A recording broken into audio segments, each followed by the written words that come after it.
This is a Brooklyn-bound 2 train. The next stop is Wall Street. Stand clear of the closing doors, please.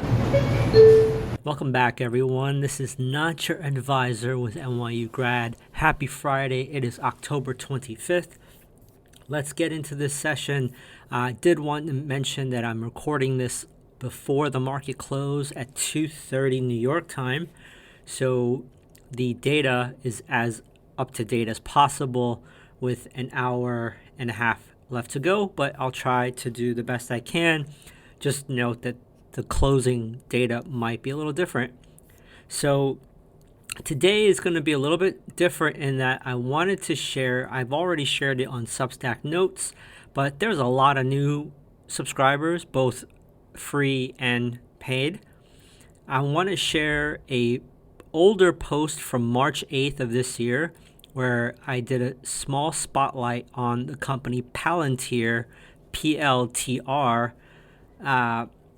They are AI, predominantly government contract, but they also have a burgeoning B2B side of the business.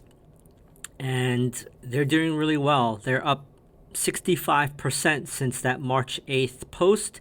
It coincided with Palantir's conference AIPCon, and they've done really well.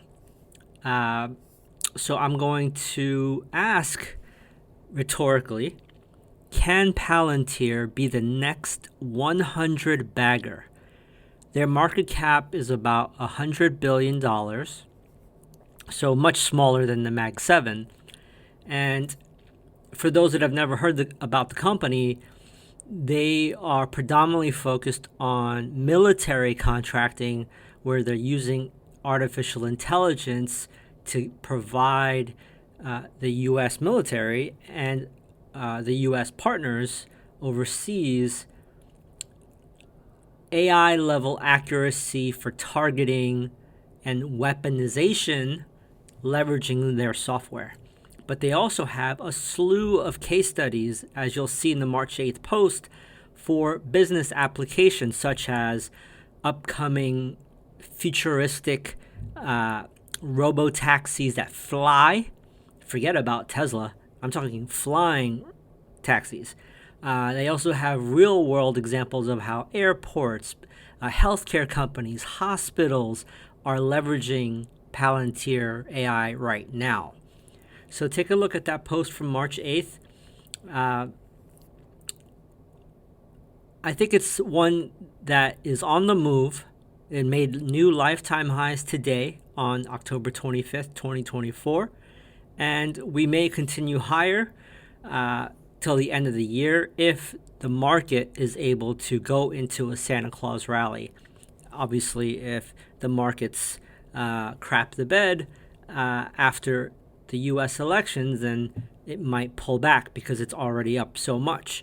But keep it on your watch list. It's just my observations.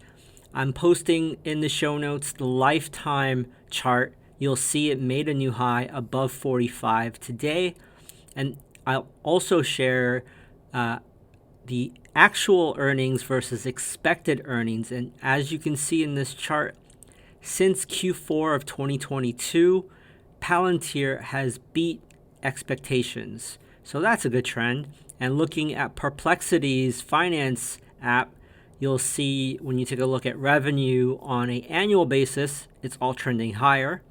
When you look at cash flow and net income on an annual or quarterly basis, the trend is higher each quarter. So these are good trends. It always reminds me of the HBO show. One of my favorites, by the way, is Westworld.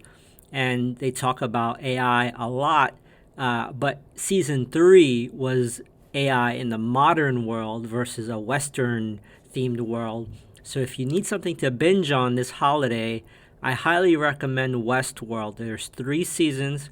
You can watch it on HBO Max, and it's excellent. I highly recommend that. So let's keep peeling today's onion. The VIX is up over 6% today. The Dow was fairly weak as well. If you take a look at the market action, the Mag 7 pretty much held up the entire market today.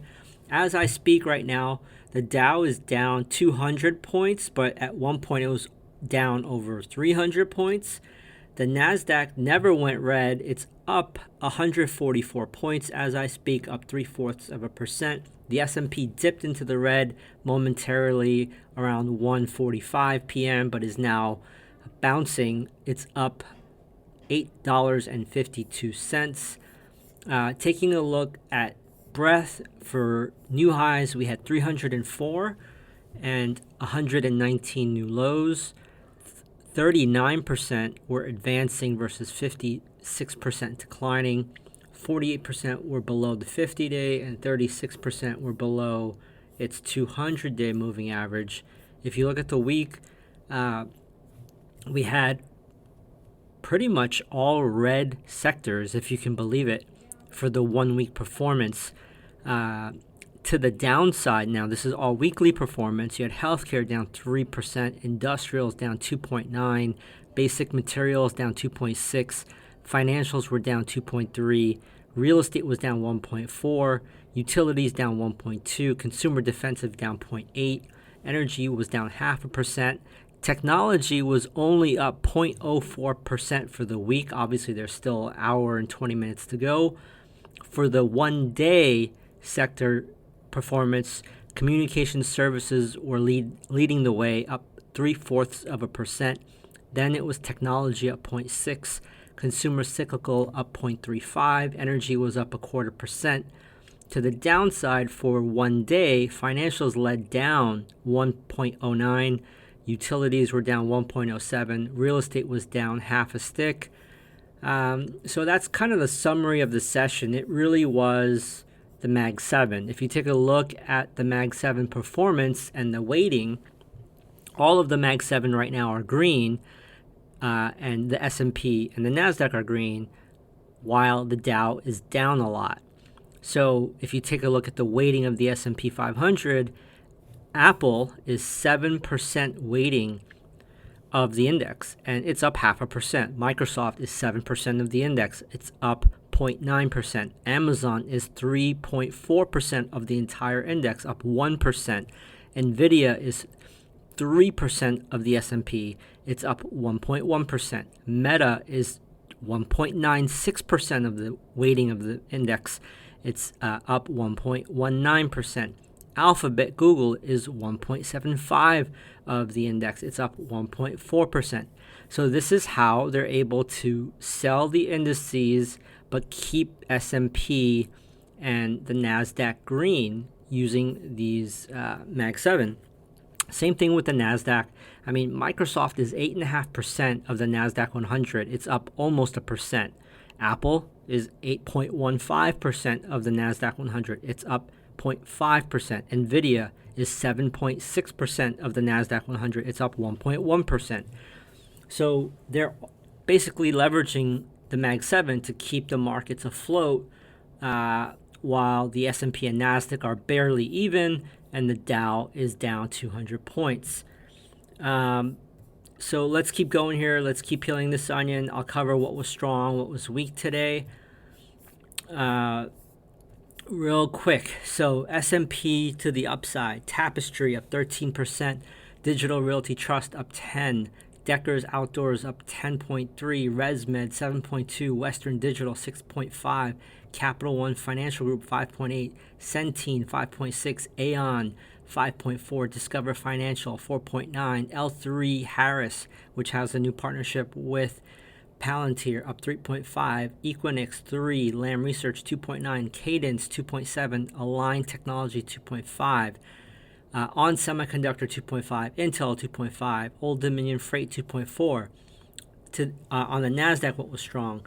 Global Foundries 4.8%, Lam Research 3%, Intel 2.6%, Tesla 2.7%, Lululemon 2.4%, ARM 2.5%, Applied Materials 2.3%, Datadog 2.3%, AMD 2.2%, Qualcomm 2.2%, SMCI 2%.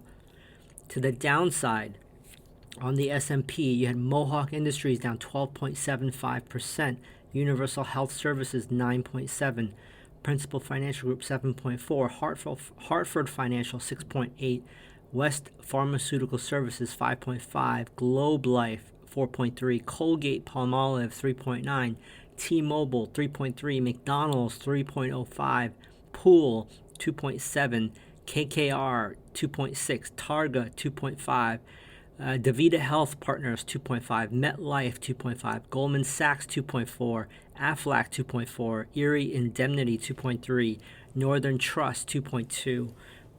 So it was a mixed bag. On the NASDAQ, you had T-Mobile down 3.2%. So for free members, let me know your thoughts on the Palantir March 8th post. Let me know if you enjoyed that unlocked content, and I would highly recommend you upgrade to the premium side. That stock alone is up 65% since I covered it. There are many other instances where stocks are up 50 to 300% this year, and I give specific entry points to watch for and areas of danger where I personally would be booking my own gains. With that, have a great weekend. Premium members, please stay on so we can cover some charts. That's my train. Stand clear of the closing doors, please.